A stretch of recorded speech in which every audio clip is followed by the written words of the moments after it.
සුබ දවසක් මේ අපි බදුල්ල කොළඹ පාරේ යනකොට බලංගොඩ පාස් කරලා යනකොට මේ ව්‍යවසායකෙක් හම්බුණා. මොකද්ද මේ හරියට කියන්නේ? සීලගම. මේ පොඩ්ඩක් මේ ව්‍යවසායකෙක් හම්බුණා මේ අලුත් නිකයුන්නේ.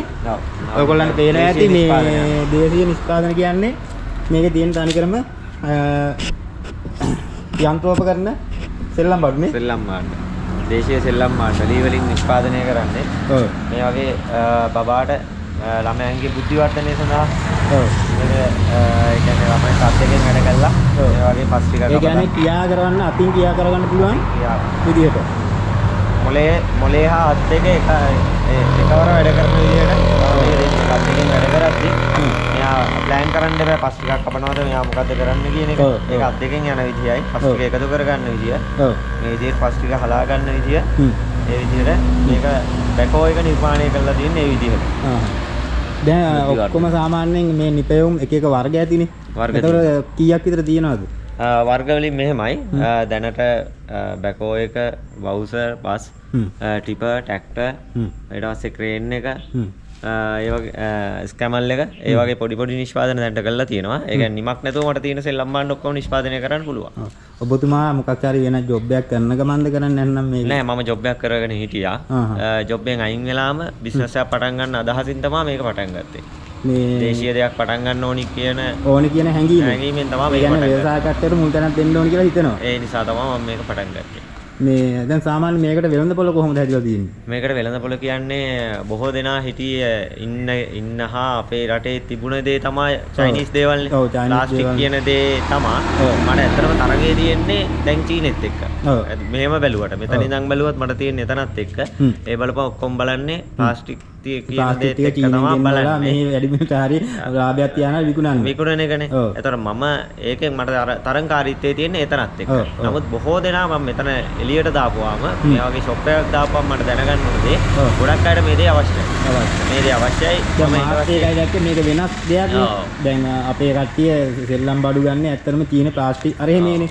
දැන් ව්‍යවසායෙත් අතීත දෙන්න මේ ඔබතුමා හිතන්නේ මොන වගේද කියලාද මේක රජයෙන් දෙන්න ඕනි මේ ව්‍යවසායකින්ට මේ වගේ අවස්ථාවක් ඇත්තටම කෙනෙක් පටන් ගන්නකොට මේකට යන මූල්‍යම දේවල් කියන්නේ මැෂින්ස් ටික. මැෂින්ස් ටික ගොඩක්. ඒ කියන්නේ සාමාන්‍යයෙන් මම දැන් මේ කරගෙන යන ලෙවල් එකටත් මට ලක්ෂ 30ක විතර මැෂින් තියෙනවා. 30ක 40කට කිට්ටුවෙන් මැෂින්ස් දැන් ගෙදර තියාගෙන තමයි වැඩ කරන්නේ. එතකොට මේ වගේ මීට වඩා එහා යනවා නම් ඒ කියන්නේ තව මැෂින්ස් ගන්න ඕනේ. ඒ මොකද මට මේ තියෙන මැෂින් වලට මට සේවකයෝ දාලා ලොකුවට කරගන්න ගියොත් එහෙම මට මේ තියෙන මැෂින් වලින් කරන ක්‍රියාකාරීත්වය මදිනේ. එතකොට ඒ ක්‍රියාකාරීත්වයේ යන කාල සීමාව වැඩි. ඒ කාල සීමාවත් එක දැන් මේ එකක් නිපදවන්න මේ එකක් නිපදවන්න ගියොත් සාමාන්‍යයෙන් දවස් 2ක් විතර යනවා. මොකද මේක නිපදවලා මේකට මම සින්තටික් ගන්න කලින් ප්‍රයිමර් එකක් ගන්නවා. ඒකත් වේලෙන්න දවසක් තියලා ඊට පස්සේ තනි තින්තෙක් ගන්නවා. ඊට පස්සේ ඩිසයින් එකට තව දවසක්. එතකොට ඒකටම දවස් 3ක් යනවා සින්තටිකට විතර.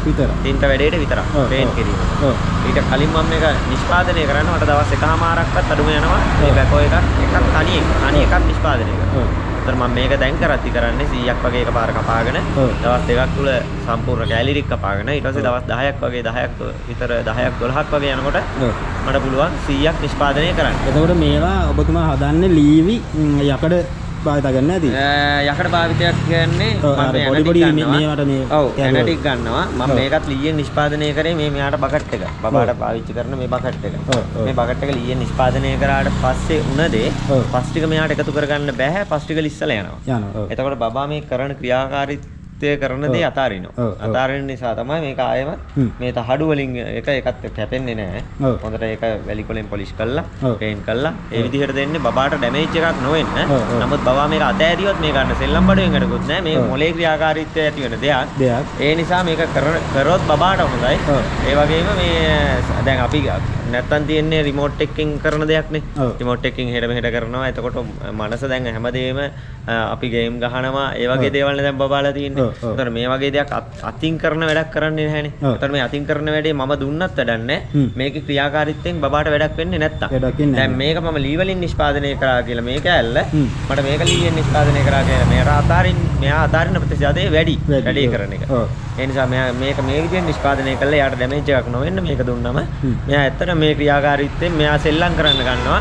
මෙයා දන්නේම නැතුව දවස් 2 3 යනකොට මෙයා මේකම ගලවනවා. මේ දැන් මේවා වුණත් නට්ස් ගලවන්න තියෙන්නේ. ගලවලා මේවා අයින් කරන්න පුළුවන්. මොකද ළමයි දැන් සෙල්ලම් බඩුවක් ගෙනිච්ච ගමන් ගෙදර ගෙනිච්ච ගමන් කඩන එක තමයි කරන්නේ ගොඩක් වෙලාවට. දැන් මෙයාට කොච්චර කැඩුවත් මේවා ගලවන්න තියෙන්නේ. ගලවලා මේකෙන් අයින් කරලා යාට මට වඩා සමහර විට තව තවත් නිෂ්පාදනය කරන්න පුළුවන්. යාගේ මොලේ වැඩෙනවා මොකක්ද මේක කරන්න ඕනි කියලා. එතකොට එයා තවත් නිෂ්පාදන වලට මටත් වඩා කරගන්න පුළුවන් වෙයි කියලා මම විශ්වාස කරනවා. ඒ නිසා මම මේක ඇත්තටම නිෂ්පාදනය කරලා තියෙන බැකෝ එක කියන එක ඒ කියන්නේ බබාගේ බුද්ධි වර්ධනය සඳහා. ඔබතුමා දැන් සාමාන්‍යයෙන් කොච්චර කාලයක් වෙනවද මේ පටන් ගත්තේ? මේක පටන් ගත්තේ කියන්නේ 1997 මගේ මාමා මට හදලා දුන්නේ මේක. මුලින්ම මෙච්චර ක්වොලිටි එකට නැති වුණත් මේක තමයි නිෂ්පාදනය. ඊට පස්සේ මං ආසාවෙන් ගෙනාවා. ගෙනල්ලා මට තිබිච්ච ආසාව ඒ පොඩි අවදියේ මට තිබිච්ච ආසාව මං මගේ අනාගතේ දැන් මට අවුරුදු දැන් 32ක් වෙනවා. මට මූල්‍යමය පහසුකම තිබුණේ නැහැ මේක පටන් ගන්න. ඒ පරිසරය මං හදාගත්තා. හදාගෙන ඊට පස්සේ මගේ ටාගට් එක තිබ්බේ මේ වගේ දෙයක් පටන් ගන්න. මං ඊට පස්සේ මම ඒ දේ මගේ පරණම එක තියාගෙන ඒකන අයිඩියාස් අරගෙන මම මේ දේ පටන් ගත්තා. මේ ඔබතුමාට දැන් මේක දැන් අපි යන ගමන් සාමාන්‍යයෙන් පාදි සභාවෙන් හරි කොහෙන් හරි අනුග්‍රහයක් හරි මොකක් හරි එහෙම දෙන්න කවුරු කතා කරලා නැද්ද එහෙම? කතා කරලා කියන්නේ ඒජ් ඔෆිස් එකෙන් ගෙදරට රෙජිස්ට්‍රේෂන් එකට එනවනේ. ඒ අවස්ථාවේ කිව්වා හොඳ නිෂ්පාදනයක් හොඳ දෙයක් කරන්නේ. මේක ඇත්තටම අමුද්‍රව්‍ය ලබා ගැනීමට මේ සාමාන්‍ය සහනදායී ක්‍රමවේදයක් මොකක් එහෙම නැද්ද? නැහැ. තාමත් එහෙම සහනදායී අවස්ථාවක් මට හම්බුනේ නැහැ. මොකද මම ඒක ෆලෝ කරන්න කියන එක මගේ මෙහි ඉන්න ප්‍රාදේශීය ලේකම්කාරයෝ මිස්ලා දෙන්න බලුවා අපිත් එක්කම ඉඹුල් ප්‍රාදේශීය ඔයා මේ දේ කරන දේ හොඳයි. ඒ නිසා අපි මේ දේට අපි උදව් කරන්න ඒගොල්ලොත් එක්ක ටච් එකේ ඉන්න කියලා මම දැනටත් ඉන්නවා. ඒගොල්ලන්ගේ මොනවා හරි අවස්ථා ආපු ගමන් මට දෙන්නත් ඇත්තටම ඒගොල්ලෝ ඉන්නවා. මොකද මම මේක අපේ ගෙදරට ආවා. ගෙදර මම වැඩ බලක් වෙනම දාලා තියෙනවා. ඒ කියන්නේ ස්ටෙප් බයි ස්ටෙප් යන විදිහ එයාලා දැක්කා. ඒක කම්පැනි එකක් විදිහට මමයි තව දෙන්නෙක් විතර තමයි මේක වැඩ කරගෙන යන්නේ. ඒ වුණා නමුත් මේක මහා ව්‍යාපාරයක් විදිහට කම්පැනි එකක් විදිහට ස්ටෙප් බයි ස්ටෙප් අපි ඒක නිෂ්පාදනය කරන නිෂ්පාදන ක්‍රියාවලිය එළියට ඇවිල්ලා මේක තින්ත ගන්න ලෙවල් එකට එනකන් අපි ඒක පිළිවෙලට හදලා තියෙනවා. දැන් ඔබතුමාගේ දැන් වෙළඳපොළ දැන් වෙන මෙහි විතරක් නෙමෙයි වෙන පළාත් වලට වෙළඳ තියනවා නේද ඔන්ලයින් බිස්නස් එකක් කරනවාද? ඔන්ලයින් කරගෙන යනවා ෂාන් එන්ටර්ප්‍රයිසස්. පේජ් එක ඒ කියන්නේ මෙහි ෂාන් එන්ටර්ප්‍රයිසස් කියලා පේජ් එක. ෂාන් එන්ටර්ප්‍රයිසස් වුඩන් ටොයිස් කියලා මගේ පේජ් එක තියෙනවා FB පේජ් එක. YouTube එකේ දානවා ෂාන් එන්ටර්ප්‍රයිසස් වුඩන් ටොයිස් කියලා. ඔන්ලයින් ඩිලිවරි පහසුකම් ඔන්ලයින්. ඔව් ඔන්ලයින් එඩිට් කරගෙන යනවා ෂාන් එන්ටර්ප්‍රයිසස් වුඩන් ටොයිස් එකෙන්. නැවත අපි දැන් පටන් අරගෙන තියෙනවා සේල්ස් රෙප්ලා. ඒ කියන්නේ සේල්ස් රෙප්ලා කියන්නේ මම කරපු ජොබ් එක සේල්ස් මෙඩිකල් රෙපින් හිටියේ. ඒතර මම මගේ ජොබ් එකට අනුකූලව මම දැන් මෙඩිකල් රෙපින් හිටියේ. මම එතකොට දැන් ජොබ් එකට අනුකූලව මට සේල්ස් පුළුවන් නේ. මම දැන් සේල්ස් පටන් ගත්තා. බෑන්ඩ් සේල් එකක් කරගෙන යනවා ටොයි ෂොප් වලට. ඊට පස්සේ මල්ටි ෂොප් වලට මෙහෙන් බලංගොඩ ඇඹිලිපිටිය රත්නපුර ඒ වගේ කරගෙන යනවා. බොරලස්කම්මේ පොඩි බ්‍රාන්ච් එකක් දාගෙන තියාගෙන ඉන්නවා ස්ටෝල් එකක් විදිහට කෙනෙක් දාලා ඒක යාහේ කරගෙන යනවා. එතකොට මම කොළඹ වලට අනාගතේ බහින්න ඉන්නවා. අනිත් මගේ මේන්ම ටාගට් එක තියෙන්නේ මගේ අවදියේ ඉන්න අපේ ශ්‍රී ලාංකික පිරිස ඉන්නවනේ. එයාලට ගන්න පුළුවන් ලෙවල් එකට ගාන අඩුවෙන් මම දෙන්නේ. මොකද මේක කලින් දැකපු අය හිතුවේ මේක රුපියල් 10000ක් වෙයි 12000ක් වෙයි මෙතන නවත්තන්න තෝ ගියා.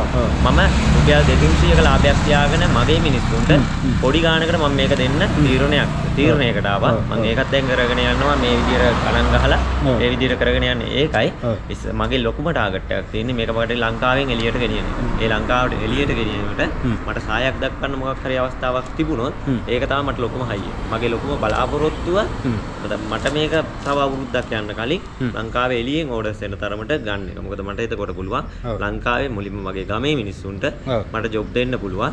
ඒ වගේ මට ඉස්සරහට අනාගතයක් හදන්න පුළුවන් ඒ ලෙවල් එකට ගන්න හැකියාව තියෙනකොට.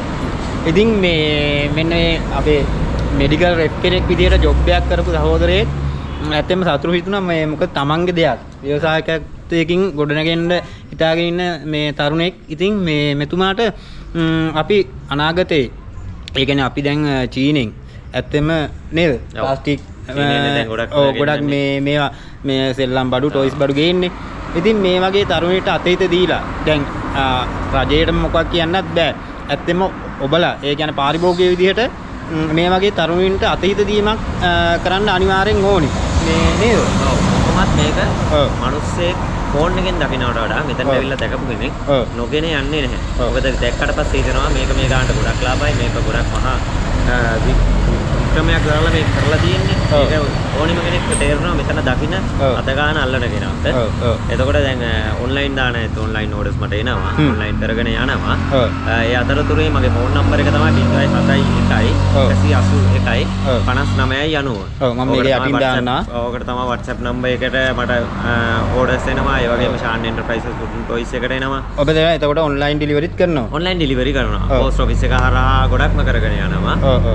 ඒ නැත්තම් අදාළ පාර්ශවයේ ගන්න කෙනාගේ කුරියර් සර්විස් එකක් කැමතිද තියෙනවා නම් මම ඒකට ඔව් ගිහිල්ලා කුරියර් සර්විස් වලින් කරගෙන මේ මාත් වෙන ගමන යන ගමන් මේ දැකලා නැවතුනේ. ඉතින් කට්ටිය එහෙනම් උවමනා නම් මේ වගේ තරුණට අතීත දෙන්න ඕන කියලා හිතනවා නම් මේ යටින් දාපු WhatsApp නම්බරයට ඔයාගේ ඇනුමත් මේ දෙන්න කියලා කියනවා. ඕනිම අපිට ඕනිම නිෂ්පාදනයක් කරන්න පුළුවන්. ඒ කියන්නේ සෙල්ලම් භාණ්ඩයක්. ඒ කියන්නේ ඕනිම විදිහකට. ඕනිම විදිහකට ඒ කියන්නේ සෙල්ලම් භාණ්ඩයක්. මොකද මට මේකේ කරන්න පුළුවන් වඩු වැඩ කරන දේවල් කරන්න පුළුවන්. ඒ වුණාට මම ඒක නෙමෙයි මගේ බලාපොරොත්තුව තියෙන්නේ සෙල්ලම් භාණ්ඩ නිෂ්පාදන ආයතනයක් නිර්මාණය කිරීම. නැත්නම් මට සල්ලි හොයනවා කියන බලාපොරොත්තුව නම් මට ඇඳවල් හදන්න ඒ වගේ දේවල් පුළුවන්. ඒ වුණාට ඒව නෙමෙයි. මගේ නිෂ්පාදනය කියන්නේ සෙල්ලම් භාණ්ඩ නිෂ්පාදනය. ඕනම සෙල්ලම් භාණ්ඩයක් තියෙනවා නම් තමන්ගේ බබාට කොහෙන්වත් ගන්න බැරි නම් අවශ්‍ය නම් කියන්න අපි ඕනිම වෙලාවක සෙල්ලම් භාණ්ඩයකට වඩා ඉහළට සෙල්ලම් භාණ්ඩ ක්‍රියාකාරී වෙනවා. ඒ කියන්නේ ක්‍රියාකාරීත්වයට කියන්නේ ඔව්. ඒ විශාලත්වයේ පවා අනිත් එක අපි සරිලන ගානට වඩා ලොකු විශාලත්වයකින් මේක නිර්මාණය කරනවා. මොකද මේක බබාට පෙන්වන්නේ බබාගේ ලෙවල් එකේ හැටියට බබාගේ ඇස් මට්ටමේ හැටියට බබාට මේක ලොකු සාමාන්‍ය ස්කැවේටර් එකක්. ට්‍රැක්ටර් එක වුණත් බබාට සාමාන්‍ය විදියට බබාට සරිලන විදියට ට්‍රැක්ටර් එකක්. එතකොට කලස් උනත් බබාගේ ට්‍රැක්ටර් එකේ පිටිපස්ස අපි මේ ටේලර් එක දාලා තින්නේ නිල් පාටින්. මොකද ඒ තියෙන ඇත්තම ට්‍රැක්ටර් එක නිල් පාට නම් අපි ඒ විදිහට තමයි හදලා තියෙන්නේ. හරි. එහෙනම් පස්සේ දවසක හම්බෙමු. අනිවාර්යෙන්. මේ එන සුබ දවසක්. සුබ දවසක්. සුබ අලුත් අවුරුද්දක් වේවා. Thank you. ඒක දානවා වීඩියෝ